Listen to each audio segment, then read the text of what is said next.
नागपूरजवळ झालेल्या अपघातात 5 डॉक्टरांचा जागीच मृत्यू। उभ्या ट्रकला कारची धडक, ट्रकखाली येऊन डॉक्टर्स गतप्राण।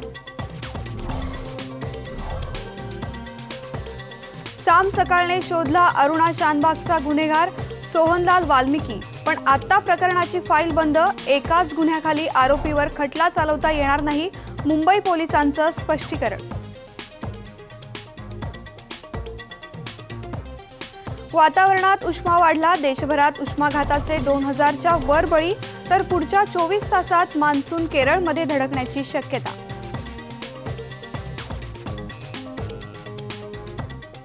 राज्यातील 12 टोल नाके 1 जून पासून बंद, तर 53 टोल नाक्यांवर लहान वाहने, एसटी बसेसना टोल माफ। टोल मुक्ती झाली नाही तर टोल बंद पाडण्याचा राष्ट्रवादीचा इशारा।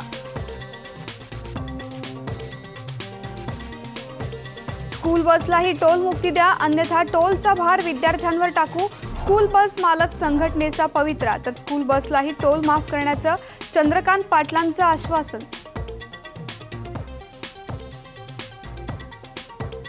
ड्रग्ज माफिया बेबी प्रकरणात मुंबई गुन्हे शाखेची 5 अधिकाऱ्यांवर कारवाई, आणखी मोठे मासे गळाला लागण्याची शक्यता।